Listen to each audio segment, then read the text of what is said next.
Hello guys, তো আজকে আমরা তৈরি করব ক্যাপসিকাম চিকেন। সেই জন্য নিয়ে নিয়েছি অনেকগুলো পেঁয়াজ কুচি, ক্যাপসিকাম কুচি, জিরা, আদা, কাঁচা লঙ্কা, সর্ষের তেল, শুকনো লঙ্কা আর রসুন, তেজপাতা সমস্ত কিছু নিয়ে নিয়েছি। তো সবার আগে কড়াইতে তেল গরম করে দিয়ে দিচ্ছি শুকনো লঙ্কা, তেজপাতা আর জিরে ফোড়ন। তার উপরে দিয়ে দিলাম পেঁয়াজ কুচি। পেঁয়াজটাকে ততক্ষণ লাল লাল করে ভাজবো যতক্ষণ একদম সুন্দর লাল কালার চলে আসে। তারপর এর মধ্যে দিয়ে দিচ্ছি কয়েক টুকরো রসুন কুচি আর কয়েক টুকরো সবুজ ক্যাপসিকাম। আমরা কিন্তু এই ক্যাপসিকামটাকে মশলাতে ইউজ করব, সেই জন্য খানিকটা রেখে দিলাম।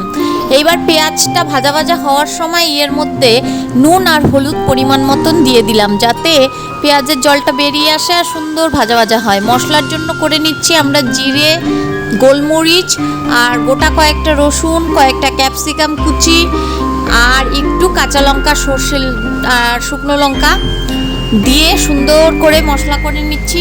তারপর আমাদের পেঁয়াজটা কিন্তু মোটামুটি অর্ধেক ভাজা হয়ে গেছে। এখন এই যে আমাদের চিকেনটা দিয়ে দিচ্ছি।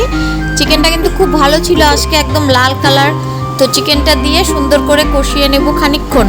তারপর এর মধ্যে দিয়ে দেব মশলাটা, যে রেডি করা মশলাটা আমাদের, মশলাটা ওইদিকে দিয়ে দেওয়ার পরে সুন্দর করে কষিয়ে নেব।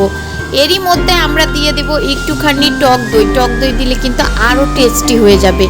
তো এই যে মশলার সেই অংশটুকুও দিয়ে দিলাম। মশলাটার কালারটা কিন্তু কালো হয়েছে, কারণ এর মধ্যে আমরা ক্যাপসিকাম দিয়েছি অনেকটা পরিমাণ। এই টেস্টটা একেবারে অসাধারণ।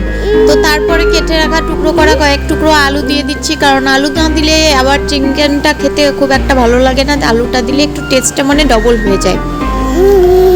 আলু দিয়ে সুন্দর করে কষিয়ে নেব খানিকক্ষণ।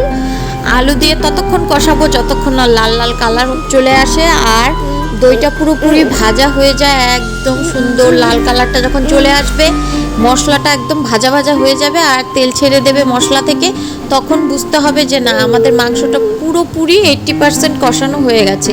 বাকি 20% কষানোর জন্য আমরা খানিকটা মোটামুটি 1-1.5 বাটি জল দিয়ে দেবো, বেশি না। যেহেতু এটা চিকেন, তো সেই জন্য বেশি একটা জল আমরা ইউজ করব না, কারণ চিকেন তো এমনিতেই নরম। একদম সব শেষে নামানোর আগ দিয়ে একটু গরম মশলা গুঁড়ো দিয়ে আমরা সুন্দর করে আরও 2 মিনিট কষিয়ে নেব। 2 মিনিট কষানোর পরে সুন্দর করে আমাদের চিকেন কষাটা হয়ে যাবে ক্যাপসিকাম চিকেন। তো এরকম করে বাড়িতেও বানিয়েও খেয়েও। ভিডিওটা ভালো লাগলে অবশ্যই একটা লাইক করবে। তো কালারটা দেখো কি সুন্দর এসেছে আমাদের চিকেনের। তো এইভাবেই তোমরাও রান্না করে খেও, আর ভালো লাগলে অবশ্যই লাইক, কমেন্ট, শেয়ার করবে, আর চ্যানেলে নতুন হলে সাবস্ক্রাইব করবে। বাই, সকলেই ভালো থেকো, সুস্থ থেকো।